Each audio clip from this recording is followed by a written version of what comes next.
नेपालमा राजस्व सङ्कलन लक्ष्य अनुरूप हुन नसक्दा यसले विकासदेखि सेवा प्रवाहसम्मै प्रभाव पारेको देखिन्छ। यसरी राजस्व सङ्कलन न्यून हुनुका कारण लेख्दै राजस्व प्रणाली प्रणाली सुधारका उपायहरू सुझाउनुहोस् भनेर यसरी क्वेसन राखेको छु। यसमा पनि तपाईँले जोड्न सक्नुहुन्छ होइन। ल ओके। अब राजस्व सङ्कलन न्यून हुनुका कारण भनेर चाहिँ के छ भनेर हेऱ्यो भने अब मैले चाहिँ पहिला सामान्य एउटा स्टार्टिङ गरेँ। तपाईँलाई तथ्याङ्कै थाहा छ भने लेख्नुहोस् होइन। 10 खर्ब 58 अर्ब चाहिँ चाहिँ राजस्व गत वर्ष उठेको छ। अब मैले त्यसलाई त्यसो नलेखेर पर्सेन्टेजमा लेखिदिएँ।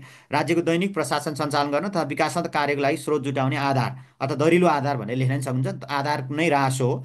नेपालमा अब 80 81मा लक्ष्यको 76.1% मात्र राजस्व उठाउन सफल भएको देखिन्छ अथवा उठ्न सफल भएको उठ्न सफल भएको छ अथवा उठेको छ। यसरी राजस्व सङ्कलन न्यून हुनुका कारणहरू निम्न छन् भनेर मैले माथि स्टार्टिङ गरेँ। अब तपाईँले यहाँ राजस्व भने के हो भनेर पुरा राजस्व दुई प्रकारको हुन्छ, कर र गैर कर भनेर लामो बनाउँदै आउन पनि सक्नुहुन्छ होइन। राजस्व भनेको चाहिँ तपाईँको राज्यले नागरिकले चाहिँ राज्यलाई चाहिँ एउटा तिरोको रूपमा बुझाउने कर तथा चाहिँ अर्को सेवा प्राप्त गरे बापतको चाहिँ राज्यलाई अथवा सङ्घ संस्थालाई तिर्ने चाहिँ दस्तुरको समग्रता हो भनेर त्यसरी राम्रो लामो लेखिनु हुन्छ होइन। त्यसरी जाँदा पनि तपाईँ आफ्नो लेख्ने तरिकाहरू हुने भयो त्यो। अब सामान्य मैले चाहिँ यसरी लेखेँ तथ्याङ्कसहित एउटा चाहिँ 76.11% मात्र राजस्व उठेको भनेर अर्थ बुलेटिनमा लेखेको तथ्याङ्कलाई मैले यहाँ कपी गरेँ।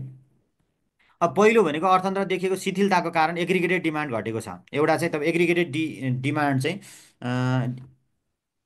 एग्रिगेटेड डिमान्ड चाहिँ तपाईँको घटेको छ भनेर जोड्न सक्नुहुन्छ होइन। यो अर्थतन्त्र देखियो शिथिलताका कारण एग्रिगेट डिमान्ड घट्यो। डिमान्ड घट्यो, माग घटेपछि वस्तु र सेवाको माग घट्यो, माग घटेपछि उत्पादन घट्यो, उत्पादन घटेपछि तपाईँको चाहिँ आर्थिक कारोबार घट्छ होइन। आर्थिक कारोबार घट्ने बित्तिकै आय घट्छ, आय घट्ने बित्तिकै त्यसले गर्दा अन्तिममा राजस्व घट्छ। त्यही हो।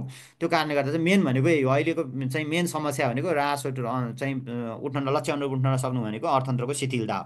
कोभिडको इम्प्याक्ट होला अथवा चाहिँ तपाईँको विश्वव्यापी युद्धको इम्प्याक्ट होला अथवा तपाईँको चाहिँ अन्य किसिमका प्राकृतिक प्रकोपहरू होइन के कारणले गर्दा अर्थतन्त्रमा शिथिलता आएको छ। त्यो शिथिल कारण एग्रिगेटेड डिमान्ड चाहिँ घटेको विषयलाई जोड्न सक्नुहुन्छ। अर्को आयात र निर्यात दुवै घट्दा आयातमा आधारित राजस्व समेत असर पुगेको छ। हाम्रो नेपालको राजस्व त अहिले मोर देन 44% भन्छ क्या, 44.3 छ क्या। मोर देन 40% चाहिँ तपाईँको राजस्व भनेको जहिले पनि अथवा अराउन्ड 45% चाहिँ हाम्रो जहिले पनि आयातमा आधारित राजस्व छ। हाम्रो चाहिँ आन्तरिक राजस्व भनेको त्यही 50-55% मात्रै हो। तर आयात निर्यात दुवै घट्यो भने त्यसले गर्दा हाम्रो भन्सार घट्छ। त्यो भन्सार घट्ने बित्तिकै राजस्व घट्छ। त्यसरी तपाईँले जोडेर लेख्न सक्नुहुन्छ। अर्को विद्युतीय सवारी साधनको आयात बढ्दा यसले कर सङ्कलनमा पनि तपाईँको आघात पुगेको छ भनेर गत वर्ष चाहिँ 57 अर्ब बराबरको राजस्व चाहिँ इबीले घटाएको भनेर चाहिँ उल्लेख गरेको देखिन्छ। त्यहाँ विद्युतीय सवारी साधनको आयात बढ्यो, त्यसमा हामीले कर छुट दिएका छौँ। त्यो कर छुट दिने बित्तिकै त्यसले गर्दा आयात चाहिँ के अरे भन्छ करको राजस्वको चाहिँ भोल्युम साँघुरिने भयो। कृषि उद्योग लगायत क्षेत्र उत्पादन न्यून भयो। उत्पादनै कम भएपछि तपाईँले चाहिँ त्यो ट्याक्स नै कम हुने भइहाल्यो। कर कानुनको अनुपालना पनि कमजोर छ होइन। विभिन्न कर कानुनहरू छन् होइन। तपाईँको आयकर सम्बन्धी ऐन छ, चाहिँ भन्सार ऐन छ अथवा चाहिँ तपाईँको यो मूल्य अभिवृद्धि करसँग सम्बन्धित ऐनहरू छन् अथवा अन्य विभिन्न क्षेत्रगत ऐन कानुनहरू छन्। त्यसले चाहिँ तपाईँको अनुपालना कमजोर छ। आवश्यकता र औचित्य बेगर स्वार्थका आधारमा कर छुट दिने प्रवृत्ति पनि छ। यसरी पनि जोड्न सक्नुहुन्छ। अर्को भारतसँगको खुल्ला सिमानाको नियमनको कुरालाई जोड्न सक्नुभयो। कर विवादका कारण राजस्व बक्यौता उच्च छ। राजस्व समय उठाउन सकेका छैन। 2 खर्ब 58 अर्ब जसमध्ये 56% मुद्दामा गएर चाहिँ हाम्रो अड्केको छ भन्छ। यस्तो कुराहरू जोड्न सक्नुहुन्छ। अनौपचारिक अर्थतन्त्र चाहिँ औपचारिक गर्न सकिएको छैन। कर सङ्कलन लागत पनि हाम्रो उच्च छ होइन। 100 रुपियाँ 1000 रुपियाँ कर उठाउनलाई चाहिँ तपाईँको 3.8 रुपियाँ खर्च गर्नुपर्ने अहिलेको अवस्था। यो कारणले गर्दा पनि हाम्रो कर सङ्कलन चाहिँ राजस्व सङ्कलन हुन सकेको छैन। यो कुरा जान्दा अर्को अनुसन्धान परीक्षणको प्रणाली पनि कमजोर छन्। अब यहाँ केही गैर करका कुरा चाहिँ मैले छुटाएको छु। गैर करका कुरा पनि तपाईँले थप्न सक्नुहुन्छ। जस्तो गैर कर तपाईँ गैर करमा चाहिँ तपाईँको जस्तो समय सन्दर्भ अनुकूल अथवा समय सन्दर्भ अनुकूल छैन भने चाहिँ सेवाको लागत त्यसपछि वस्तु र सेवाको लागत यसरी लेखौँ न। वस्तु तथा सेवाको लागत होइन। मैले तल सोलुसनमा चाहिँ लेखेको छु सेवाको लागत तथा चाहिँ तपाईँको यसको मेन्टेनेन्स तथा मर्मत सम्भार यसको आधारमा मर्मत सम्भार शुल्क होइन आदिको आधारमा शुल्क आदिको आधारमा चाहिँ तपाईँको आदिको आधारमा आधार भन्छ क्या होइन। आधारमा तपाईँको चाहिँ गैर कर शुल्क गैर कर राजस्व शुल्क निर्धारण गर्न सकिएको छैन। शुल्क निर्धारण गर्न सकिएको छैन। यसरी निर्धारण गर्न सकिएको छैन। यस्ता कुराहरू गर्न सकिएको छैन। यस्ता कुराहरू तपाईँले थप्न सक्नुहुन्छ। नसक्नु लेखाउन होइन, गर्न नसक्नु माथि नसक्नु लेखाएर चाहिँ नसक्नु। ल यसरी चाहिँ तपाईँ अरू पनि थप्नु होला होइन। यस्ता कुराहरू तपाईँले आफ्नो तरिकाले थप्न सक्नुहुन्छ। यसलाई हेर्ने भनेको 3-4 एङ्गल हुन्छ। अहिले एकछिनमा म चर्चा गरौँ है त। ल हुन्छ होइन। कर छुटको लिस्ट लामो छ। मैले त्यहाँ लेखेँ होला होइन। कर छुटको चाहिँ मैले तल सोलुसन भ्याटकोमा लेखेको छु होला, सोलुसनमा लेखेको छु। नत्र त्यहाँ तपाईँले माथि पनि लेख्न सक्नुहुन्छ। अर्को राजस्व प्रणालीमा सुधारको उपाय भनेर राजस्व प्रणालीमा सुधार गर्दा चाहिँ हामीले चार पाँचवटा एङ्गलबाट लेख्न सकिन्छ भनेर मैले माथि समस्यामा पनि तपाईँले त्यही लेख्न सक्नुहुन्छ। जस्तो कर कानुनको पाटोबाट हेर्न पर्यो, कर प्रशासनको पाटोबाट हेर्न सक्नुहुन्छ होइन, सङ्कलन अथवा कोर्सिभ पावर युज गर्ने कुराहरू करदाताको एङ्गलबाट जोड्न सक्नुहुन्छ। अर्को चाहिँ कर परिक्षणका कुराहरू, यस्तो कुराहरू जोडेर लेख्न सकिन्छ। हामीले यी एङ्गलबाट लेख्ने नयाँ करहरूलाई करको दायरामा ल्याउने कुराहरू जोड्दै हामीले चाहिँ यो चाहिँ यस्ता कुराहरूलाई जोडेर राजस्व प्रणालीमा सुधार गर्नुपर्छ। राजस्व प्रणालीमा सुधार भनेको तपाईँले गएर आरएमआइएसमा सुधार भनेर लेख्ने चाहिँ होइन है, अथवा आरएमआइएस अथवा आइटिएसमा सुधार भने इन्टिग्रेटेड ट्याक्स सिस्टममा सुधार भनेर लेख्ने होइन।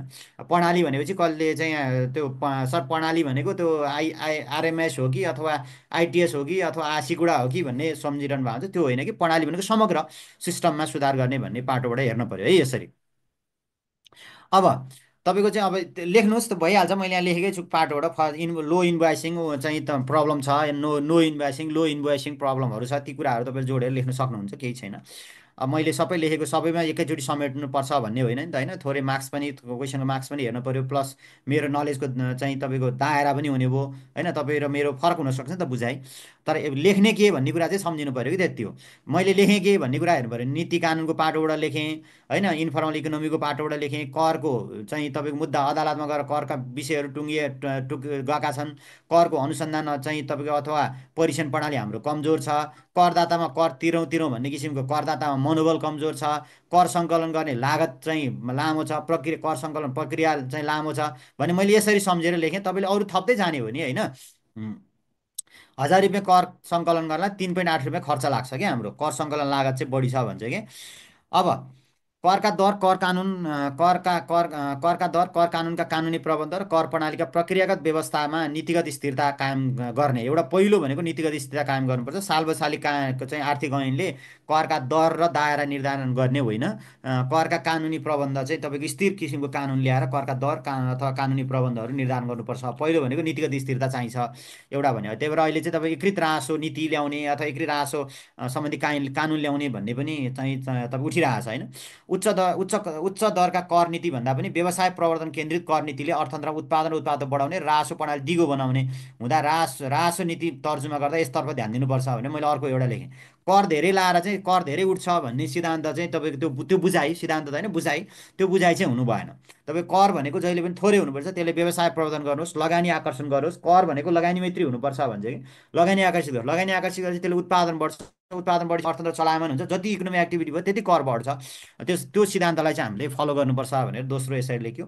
अर्को आर्थिक वृद्धिका सम्भावको क्षेत्र, रोजगारी प्रवर्धनका क्षेत्र, हरित अर्थतन्त्र विकासका क्षेत्रमा आदिमा सहुलियतपूर्ण करको दर व्यवस्था गर्ने भनेर अर्को आर्थिक वृद्धि विकास गर्ने होइन, त्यस्ता क्षेत्रहरू जस्तो कृषि उद्योग उत्पादन र उद्योगको क्षेत्र अथवा रोजगारी प्रवर्धन गर्ने क्षेत्र होला, अथवा ग्रिन इकोनोमीलाई चाहिँ तपाईँको इन्हान्स गर्ने अथवा चाहिँ तपाईँको सेल्फ रेजिलियन्स हुन्छ नि, यो ग्रिड डेभलपमेन्ट भन्छ होइन, ग्रिन रेजिलियन्स र इन्क्लुसिभ डेभलपमेन्टलाई प्रवर्धन गर्ने किसिमका त्यस्ता किसिमका चाहिँ तपाईँको कार्यहरूलाई प्रवर्धन गर्न चाहिँ तपाईँ सहुलियतपूर्ण करको चाहिँ पोलिसी लिनुपर्छ। यो अर्को भयो। अर्को खर्चमा आधारित कर प्रणाली उत्पादन र आयमा आधारित चाहिँ तपाईँ कर प्रणालीमा जानुपर्छ। खर्चमा आधारित छ अहिले हाम्रो उपमा चाहिँ होइन, जति खर्च गर्न सक्यो त्यति कर बढ्छ भन्ने होइन कि, कर उत्पादन गरेर चाहिँ कर लिनुपर्छ अथवा आम्दानी नागरिकको आय स्तर बढाएर चाहिँ कर लिनुपर्छ। त्यसले बल्ल चाहिँ हाम्रो केलाई गर्छ भन्दा तपाईँको यो आयातमा आधारित करलाई आन्तरिक राजस्वमा आधारित अथवा आन्तरिक अर्थमा आधारित राजस्वमा कन्भर्ट गर्छ। तर यो बुलेटलाई चाहिँ तपाईँलाई 16औँ योजनाले पनि यही कुरा गर्छ। 16औँ योजनाको बुलेटलाई मैले यहाँ राखेको, खर्चमा आधारित कर प्रणालीलाई उत्पादन र आयमा आधारित कर प्रणालीमा रूपान्तरण गर्नुपर्छ। यो चाहिँ मेन हाम्रो, यदि कर प्रणाली सुधार गर्ने हो भने यो काम गर्नुपर्छ। खर्च आयात गरेर ट्याक्स लाउने होइन कि, तपाईँ उत्पादन बढाउने र चाहिँ नागरिकको आय स्तर बढाउने र ट्याक्स लाउनुपर्छ, तब त्यो चाहिँ दिगो हुन्छ भनेर तपाईँले जोडेर लेख्न सक्नुहुन्छ। जसबाट कर लिने उसैलाई कर नीति निर्माण सहभागिता गराएर राय सल्लाह लिने कि यो यस्ता प्रब्लमहरू छन्, अनेक छन् होइन, यो त छँदैछ। अर्को कर सङ्कलन लेखाङ्कन परीक्षण पुनरावलोकन लगायतका कार्यमा प्रक्रियाका सरलीकरण गर्नुपर्छ होइन। प्रोसेस सिम्प्लिफिकेसन गऱ्यो भने पनि कर चाहिँ सबै कुराहरू चाहिँ बढ्छ होइन। विद्युतीय कारोबार हरित अर्थतन्त्र अभ्यास बढ्दै गएकोले यसको कर दायरामा ल्याउन इन्सेन्टिभाइज गर्ने, जस्तै युट्युब टिकटक कार्बन करहरू यस्ता कुराहरू चाहिँ हामीले लाउनुपर्छ भनेर अर्को एउटा राखिया छ होइन। जस्तो हरित अर्थतन्त्र प्रवर्तन गर्न कर चाहिँ तपाईँको दायरामा ल्याउने तर चाहिँ दर कम गर्ने। अब विद्युतीय कारोबारलाई पनि तपाईँको सुरुमा इन्सेन्टिभाइज गर्न करको दर कम गरिने, तर पछाडि बिस्तारै बढाउँदै लान पनि सकिन्छ। अर्को विद्युतीय कारोबार हरित अर्थतन्त्र होइन, हरित अर्थतन्त्रको अभ्यास बढ्दै गएकोले यो भइहाल्यो। सम्पूर्ण आर्थिक कारोबार डिजिटलाइज गर्ने, त्यो गर्ने बित्तिकै तपाईँको आर्थिक कारोबार पारदर्शी हुन्छ।